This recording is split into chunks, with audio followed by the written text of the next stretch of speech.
Beware the whispers on the wind. They are not just the rustling of leaves or the sighs of the night.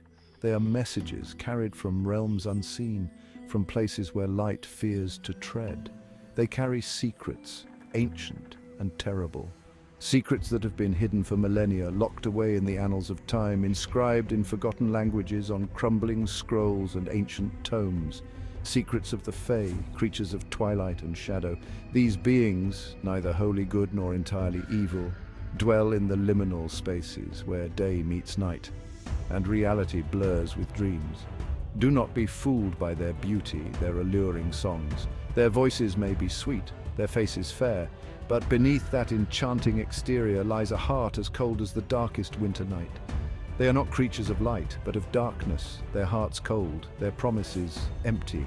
They weave illusions, casting spells that can ensnare the unwary, leading them down paths from which there is no return. Turn away from their shimmering paths, from the scent of honeysuckle and night-blooming jasmine that hangs heavy in the air. These are the traps they set, the lures they use to draw you in, to make you lose your way. For those are the signs of the fair folk, and their favor is a double-edged blade, sharp and swift and deadly. Their gifts come at a price that is often too high to pay. I tell you this not to frighten, but to warn. The stories I share are not mere tales, but truths passed down through generations, warnings from those who have encountered the Fae and lived to tell the tale. For I have seen their true faces, heard the chilling laughter that echoes in the stillness of the night. Laughter that can freeze the blood in your veins, that can make the bravest of hearts falter. And I know the price of their gifts, the bitter truth that hides behind their smiles, a truth that is often revealed too late, when the damage is already done, and there is no turning back. Heed my words, for they may save you from a fate worse than death, a fate where you are forever bound to the whims of the Fae, a puppet in their cruel games, a shadow of your former self. Remember the whispering glade and the darkness that dwells within. It is a place of power, a place of danger, where the veil between worlds is thin and the Fae walk freely. Stay away and keep your soul safe. The village of Oakhaven nestled at the edge of the whispering glade, a place of ancient trees and dappled sunlight. The glade was a realm of mystery and enchantment, where the light filtered through the leaves in a dance of shadows and brilliance. It had always been there, a constant presence in the lives of the villagers. The glade was as much a part of their world as the rising sun and the flowing river. Generations had grown up with its stories, its legends woven into the very fabric of their lives. They spoke of it with a mixture of awe and fear, for it was said that the fair folk dwelt within its depths. These were not the fairies of children's tales, but ancient beings of immense power and capricious nature. The villagers knew that to enter the glade was to court the unknown. The elders warned their children to stay away, to avoid the glade's allure. They told tales of those who had ventured too far and never returned, or who came back changed, their eyes haunted by things they could not speak of. But children, ever curious, often strayed too close, drawn by the promise of adventure and the whispers that seemed to beckon them deeper into the woods. The glade called to them with a voice that was both enchanting and terrifying, a siren song that promised wonders and secrets. It was there that they met her, Elara, the fairy queen. She was a figure of legend, a being of such beauty and grace that to look upon her was to be spellbound. Her presence was a dream made flesh, a vision of the otherworldly. She was everything a fairy tale promised, beautiful, ethereal, with eyes that shimmered like amethysts and a voice that flowed like honey. Her laughter was like the tinkling of silver bells, and her touch was as soft as the morning dew. She offered them gifts, trinkets that shimmered and shone, each one a marvel of craftsmanship and magic. These were not mere baubles, but items of power and enchantment, each with a story and a purpose. Berries that tasted sweeter than anything they had ever known. These were no ordinary fruits, but the bounty of the glade, imbued with the essence of the forest itself. To taste them was to taste the magic of the world. But the gifts came with a price paid not in gold or silver, but in something far more precious. Their memories, their dreams, their very essence. The glade took as much as it gave, and those who accepted its gifts found themselves changed in ways they could not have foreseen.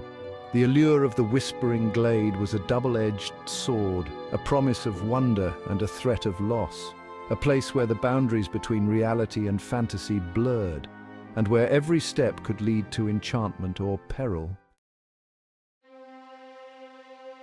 The farmers of Oakhaven had always struggled. Year after year they toiled under the relentless sun, their hands calloused and their spirits weary. The land, once fertile and generous, had turned against them, offering only hardship in return for their labor. The soil was poor, the harvests meager. Each season brought with it a new wave of disappointment as crops withered and hopes faded. The villagers watched helplessly as their dreams of prosperity crumbled into dust.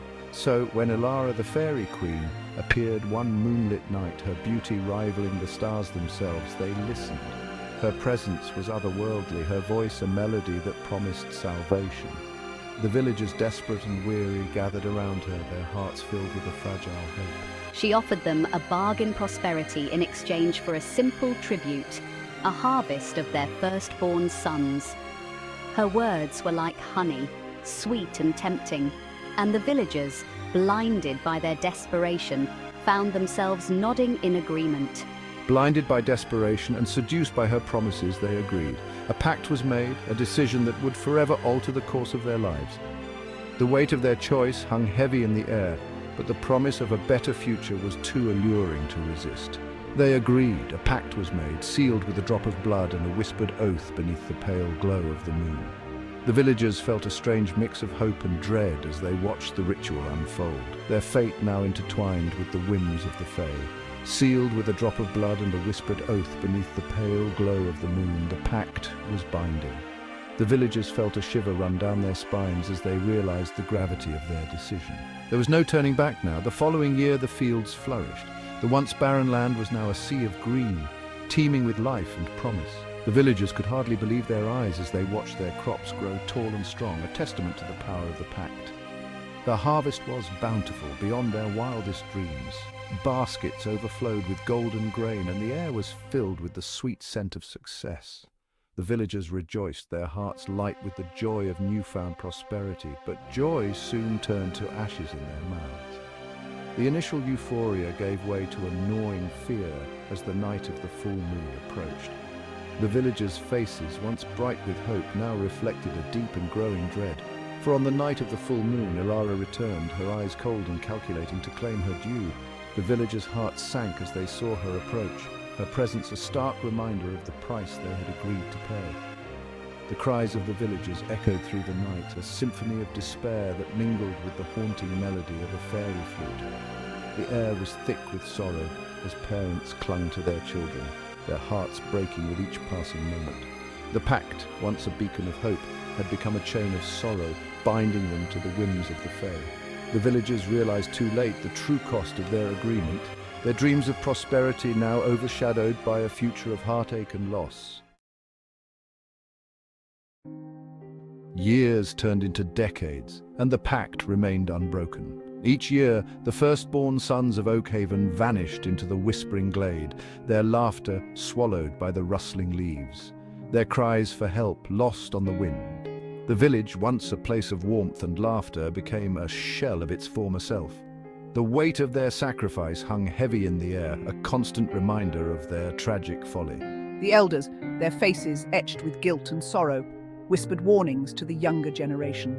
But their words fell on deaf ears.